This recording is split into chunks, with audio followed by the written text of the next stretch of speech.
The types of cell division and the processes that lead to cell division are also important events in the cell.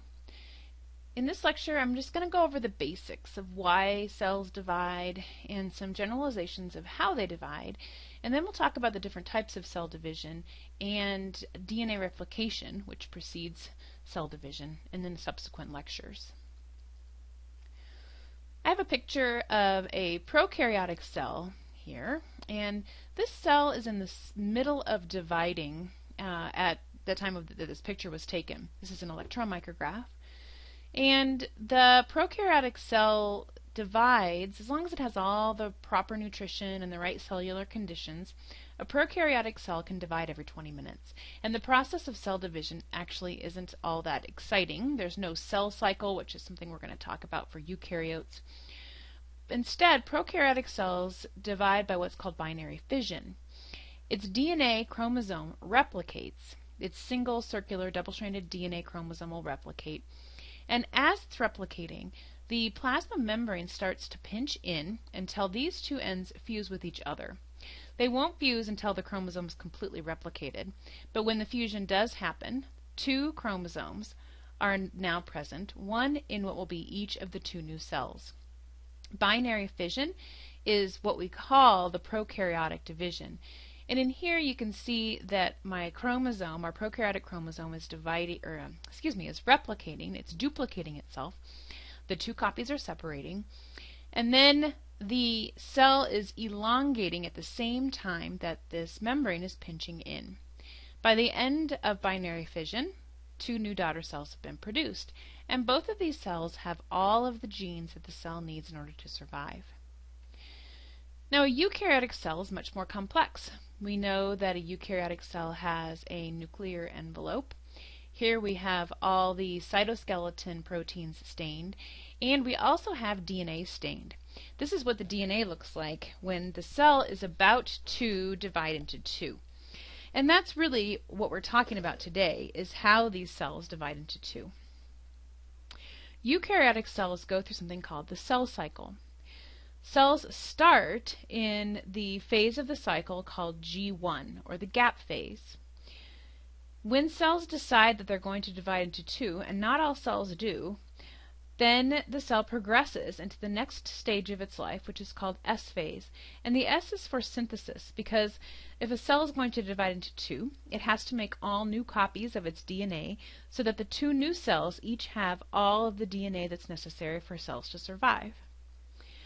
Then, once DNA is completely replicated or new DNA is completely synthesized, the cell enters G2, which is the second gap phase. The second gap phase is, besides doing normal cell activities, which always happens in the gap phases, G2 is also a place where the cell prepares to divide. It prepares lots of its cytoplasmic elements to divide so that the cell can produce two new cells. M phase is the fourth cycle of the cell, or fourth phase of the cell cycle, and that's the actual nuclear division, separation of two new nuclei into two new cells. Sometimes this last phase, called cytokinesis, is lumped into M phase, and we can do that. We can make it part of M phase. But cytokinesis is the final division of cytoplasm, the final separation of one cell into two. And in each of these new cells, all of the DNA necessary is present. The DNA that was present in this cell is now present in both of these new cells. A little more detail of the events of the cell cycle. G1, or the first gap phase, is when the cell grows.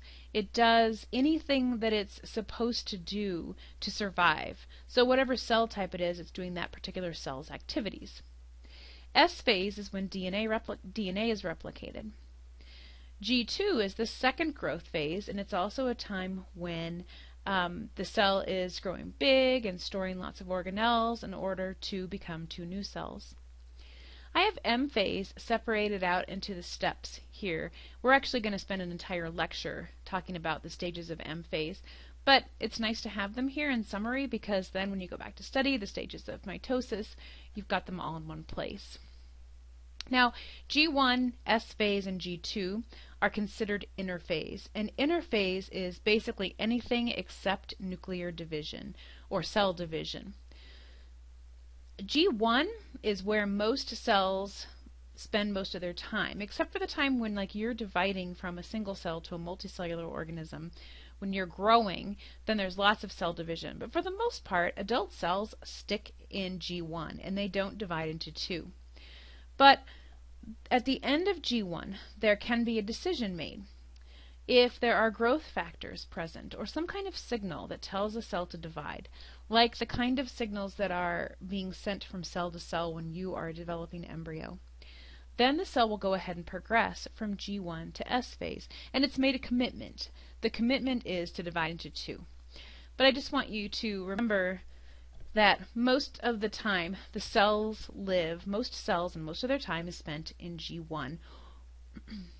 S phase, G2, and cell division in M phase is only done by cells that are actively dividing. To spend a little bit more detail, or look a little more detail at S phase, let's remember what S phase is.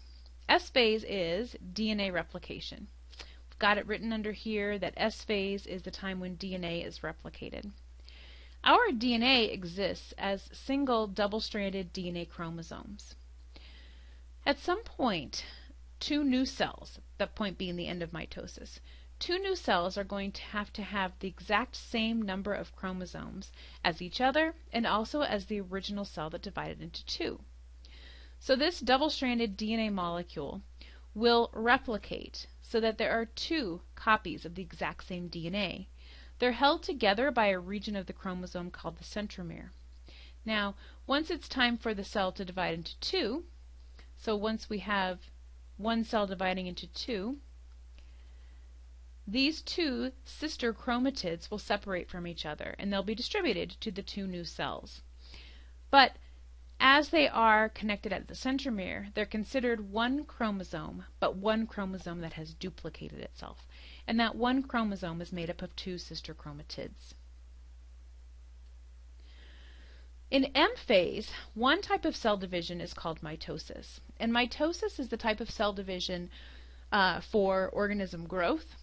So you start out as a single cell and then become trillions of cells. You're now trillions of cells.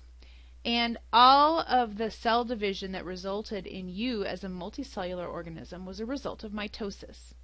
Mitosis occurs when one parent cell replicates its DNA and then divides into 2 to create 2 daughter cells. And notice that the chromosome complement is the same between the daughter cells and also the parent cells. Mitosis is also responsible for cell replacement. So your bone marrow stem cells are constantly dividing to create new blood cells. The division is mitosis. Mitosis is also the basis for wound repair, making new tissue to repair wounds. It's also the basis for a type of reproduction called asexual reproduction, which isn't something we go through. But there are many organisms, including lower eukaryotes, that make more of themselves by asexual reproduction.